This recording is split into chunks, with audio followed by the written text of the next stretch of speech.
Hi students, welcome to NNK Telugu online classes. ఈ వీడియోలో 15 July 2024కు సంబంధించినటువంటి కరెంట్ అఫైర్స్ని అయితే మీ ముందుకు తీసుకొచ్చా. ఆల్రెడీ 14వ తారీఖు సంబంధించినటువంటి అంటే జూలై 14 వరకు కూడా అన్ని వీడియోస్ అప్లోడ్ చేసేసా. ఎవరికైనా కావాలంటే మాత్రం ఫస్ట్ అవి చూసి ఇక్కడ ఓకే. సరే చూడండి, 15వ తారీఖుకి సంబంధించి మొత్తం 14 బిట్స్ ఉన్నాయి అనమాట. దాంట్లో ఫస్ట్ బిట్ ఏంటి అంటే ప్రపంచ యువజన నైపుణ్యాల దినోత్సవం అంటారు. వరల్డ్ యూత్ స్కిల్స్ డే అంటారు అనమాట. ప్రపంచ యువజన నైపుణ్యాల దినోత్సవం, వరల్డ్ యూత్ స్కిల్స్ డే అంటారు. ఏ రోజు అంటే జూలై 15వ తారీఖును జరుపుకుంటారు. ఇప్పుడు జూలై 15. నెక్స్ట్, థానా పాఠశాల అధ్యక్షుడిగా ఎవరు నియమితులయ్యారు? చూడండి, థానా పాఠశాల అధ్యక్షుడిగా ఎవరు నియమితులయ్యారు అంటే ఆయన పేరు భాను ప్రకాష్ అంటారు. ఏం పేరు? భాను ప్రకాష్. ఇక్కడ థానా అంటే అమెరికాకు సంబంధించిన అనమాట. చూడండి, థానా అంటే TANA, Telugu association of north America అంటారు. థానా అంటే Telugu association of north America. అంటే మన తెలుగు వాళ్ళందరూ అమెరికాలో సెటిల్ అయ్యి వాళ్ళందరూ కలిపి ఒక అసోసియేషన్ లాగా ఏర్పడ్డారు.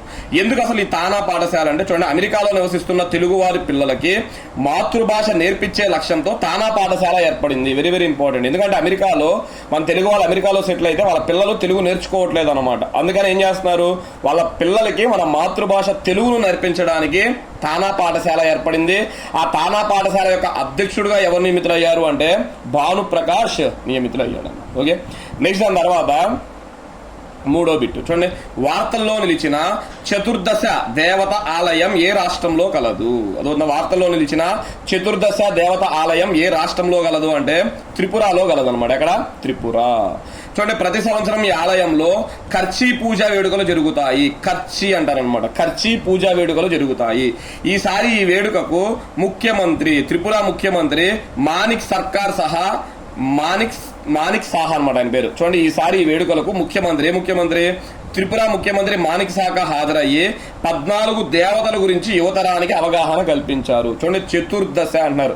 చతుర్దశ, దశ అంటే 10 అనమాట. చతుర్ అంటే 4, కాబట్టి చతుర్దశ అంటే మొత్తం 14 మంది దేవతల గురించి ముఖ్యమంత్రి పాల్గొని ప్రసంగించడం అయితే జరిగింది. నెక్స్ట్ దాని తర్వాత వచ్చేటప్పటికి 4వ బిట్, ఎక్కడ ఉన్న ఉమా భాగవతి అమ్మవారి దేవాలయం 30 ఏళ్ల తర్వాత తెరుచుకుంది? చూడండి, ఎక్కడ ఉన్న ఉమా భాగవతి అమ్మవారి దేవాలయం 30 ఏళ్ల తర్వాత తెరుచుకుంది అంటే అనంత్ నాగ్ అంటారు. ఎక్కడ? అనంత్ నాగ్ అనేది ఎక్కడ ఉంది అంటే జమ్మూ అండ్ కాశ్మీర్లో అయితే ఉందన్నమాట. చూడండి, రాజస్థాన్ నుంచి తెప్పించిన ఉమాదేవి విగ్రహాన్ని, చూడండి ఉమాదేవి అనేది దేవత పేరు అనమాట. ఉమాదేవి దేవత విగ్రహాన్ని గర్భగుడిలో ప్రతిష్టాపన చేశారు. 1990లో ఈ ఆలయాన్ని పూర్తిగా కూల్చివేశారు. చూడండి, 1990లో కూల్చేశారు. ఇప్పుడు మళ్ళీ ఈ ఆలయాన్ని జమ్మూ కాశ్మీర్లో అనంతనాగ్లో రీఓపెన్ చేయడం అయితే జరిగింది. నెక్స్ట్ అయితే, ఏ రాష్ట్ర పోలీస్ శాఖలో తొలి ట్రాన్స్జెండర్ ఎస్ఐగా ఎవరు చరిత్ర సృష్టించారు? ఇంపార్టెంట్ అనమాట. ఏ రాష్ట్ర పోలీస్ శాఖలో తొలి ట్రాన్స్జెండర్ ఎస్ఐగా ఎవరు చరిత్ర సృష్టించారు అంటే ఆమె పేరు మాన్వి మధు కశ్యప్ అంటారు. మాన్వి మధు కశ్యప్ అంటారు అనమాట. ఈమె ట్రాన్స్జెండర్, గుర్తుపెట్టుకోండి. ఆ రాష్ట్రంలో మొదటి ట్రాన్స్జెండర్ ఎస్ఐ అనమాట, సబ్ ఇన్స్పెక్టర్. ఏ రాష్ట్రము అంటే బీహార్ రాష్ట్రం అనమాట. ఏ రాష్ట్రం? బీహార్ రాష్ట్రం. చూడండి, మాన్వి మధు కశ్యప్ తో పాటు మరో 2 ట్రాన్స్జెండర్లు కూడా చరిత్ర సృష్టించారు. మొత్తం 3 అయ్యారు. కాదు, వాళ్ళ 3లో ఫస్ట్ అయింది ఎవరంటే మాత్రం మాన్వి మధు కశ్యప్ అని చెప్పాలి. ఓకే. నెక్స్ట్, ప్రెస్ అసోసియేషన్ నూతన అధ్యక్షుడిగా మరోసారి ఎవరు ఎన్నికయ్యారు? అదవుతుందా? ప్రెస్ అసోసియేషన్ నూతన అధ్యక్షుడిగా మరొకసారి ఎవరు ఎన్నికయ్యారు అంటే CK నాయక్ అంటారు. ఏం పేరు? CK నాయక్. PTI జర్నలిస్టులు ఉపాధ్యక్షుడిగా, అదవుతుందా? PTI జర్నలిస్టులు ఉపాధ్యక్షుడిగా సాగర్ కులకర్ణిని లక్ష్మీదేవిని అనమాట. ఉపాధ్యక్షుడిగా సాగర్ కులకర్ణిని లక్ష్మీదేవిని ప్రధాన కార్యదర్శిగాను ఎన్నుకున్నారు. ఇక్కడ PTI అంటే ప్రెస్ ట్రస్ట్ ఆఫ్ ఇండియా అంటారు. ప్రెస్ ట్రస్ట్ ఆఫ్ ఇండియా అనే పేరుతో పిలుస్తారు. ఈ జర్నలిస్టులు అందరూ అంట ఉపాధ్యక్షుడిగా సాగర్ కులకర్ణిని, లక్ష్మీదేవినేమో ప్రధాన కార్యదర్శిగా ఎన్నుకోవడం అయితే జరిగింది. నెక్స్ట్ బిట్, ఈ ఏడాది నవంబర్లో world audio visual and entertainment summit 2024 ఎక్కడ జరగనుంది? చూడండి, మనకి ఈ ఏడాది నవంబర్లో world audio visual and entertainment summit 2024 ఎక్కడ జరగనుంది అంటే గోవాలో జరగనుంది. ఎక్కడ? గోవాలో. చూడండి ఒకసారి ఇంకా దాని కంటిన్యూషన్. గోవాలో జరిగే ఇంటర్నేషనల్ ఫిలిం ఫెస్టివల్ ఆఫ్ ఇండియాతో పాటు అదవుతుందా మనకి ఎవ్రీ ఇయర్ కూడా international film festival of India ఎక్కడ జరిగింది?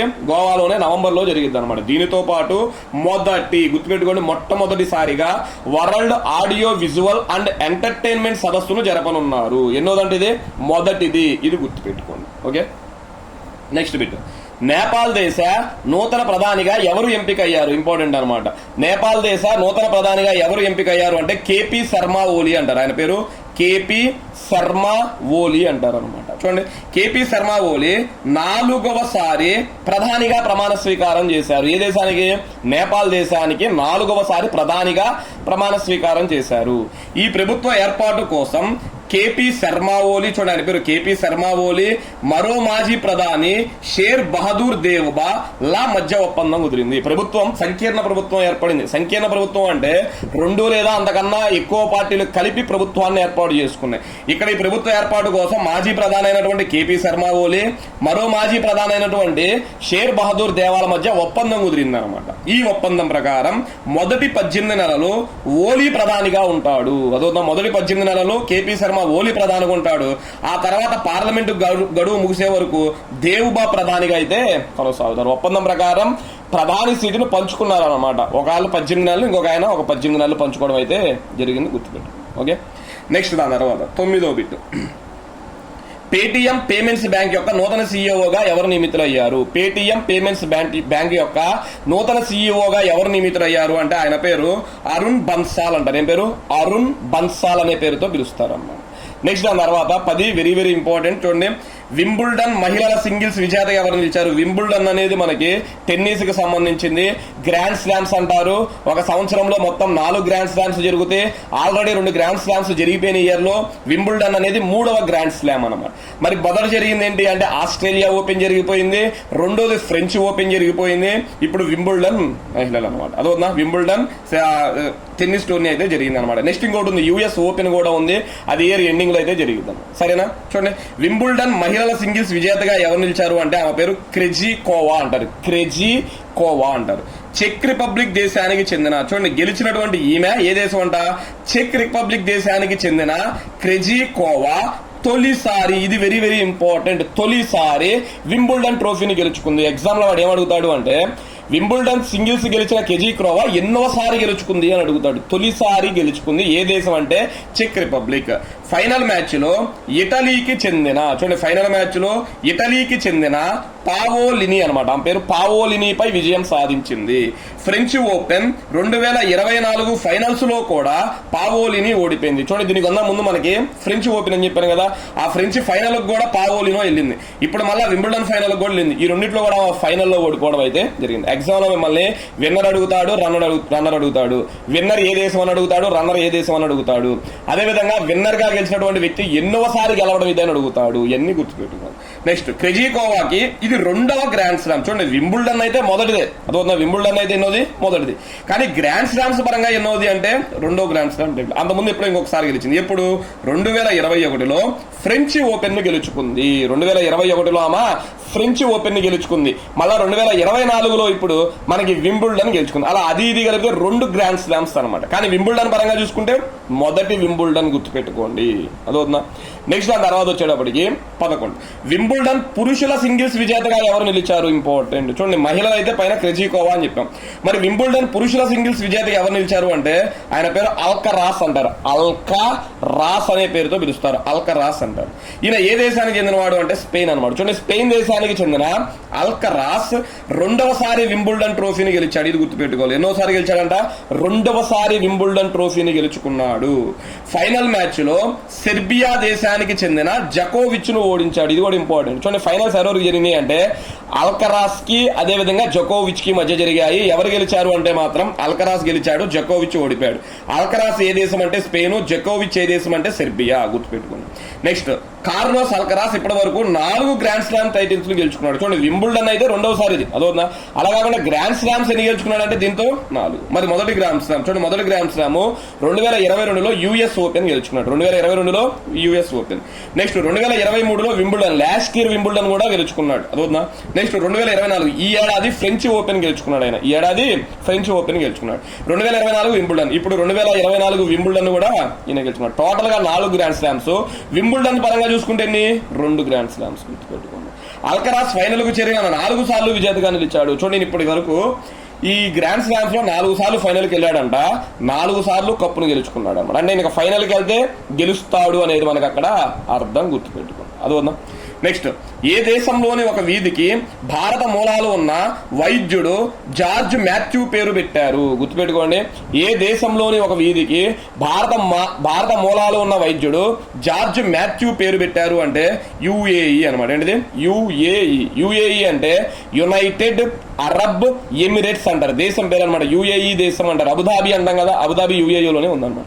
యుఏఈ అంటే యునైటెడ్ అరబ్ ఎమిరేట్స్ అంటారు. చూడండి, యుఏఈ రాజధాని అబుదాబిలోని ఓ వీధికి ఇతని పేరు పెట్టారు. అబుదాబిలోని ఓ వీధికి ఇతని పేరు పెట్టడం అయితే జరిగింది.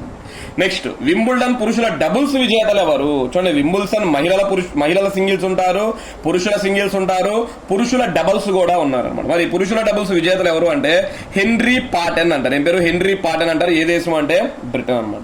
రెండో ఆయన పేరు హ్యారీ హెలియోవరా అంటారు. హ్యారీ హెలియోవరా అంటారు. ఏ దేశం అంటే ఫిన్లాండ్. వీరిద్దరూ కూడా విన్నర్స్ గా నిలిచారు. మరి రన్నర్స్ ఎవరు అంటే మ్యాక్స్ పర్సెల్ అంటారు. చూడండి, మ్యాక్స్ పర్సెల్ ఆస్ట్రేలియా రన్నరు. అదేవిధంగా జోర్డాన్ థామ్సన్ అంటారు, ఆస్ట్రేలియా. వీళ్ళిద్దరూ కూడా రన్నర్లుగా అయితే ఉన్నారు. నెక్స్ట్ తర్వాత 15వ తారీఖు సంబంధించి లాస్ట్ బిట్. రాష్ట్ర ప్రధాన ఎన్నికల అధికారిగా భారత ఎన్నికల సంఘం ఎవరిని నియమించింది? చూడండి, ఆంధ్రప్రదేశ్ రాష్ట్రం అనమాట. అదొక ఆంధ్రప్రదేశ్, గుర్తుపెట్టుకోండి ఇక్కడ ఆంధ్రప్రదేశ్ రాష్ట్ర ఎన్నికల అధికారిగా భారత ఎన్నికల సంఘం ఎవరిని నియమించింది అంటే ఆయన పేరు వివేక్ యాదవ్ అంటారు. ఏ పేరు? వివేక్ యాదవ్ అనే పేరుతో పిలుస్తారు. ప్రస్తుతం ఉన్న ముఖేష్ కుమార్ మీనా రివీల్ కానున్నారు. అదొక ప్రస్తుతం ఉన్న ముఖేష్ కుమార్ మీనా రిలీవ్ అంటే దీని నుంచి వెళ్ళిపోనున్నారు అయితే చెప్తున్నారు. ఓకే, ఇవి స్టూడెంట్స్ మనకి ప్రధానంగా 15వ తారీఖు సంబంధించినటువంటి కరెంట్ అఫైర్స్. నెక్స్ట్ వెంటనే 16వ తారీఖు సంబంధించినటువంటి కరెంట్ అఫైర్స్ ను కూడా పోస్ట్ చేస్తాను. Okay, thank you.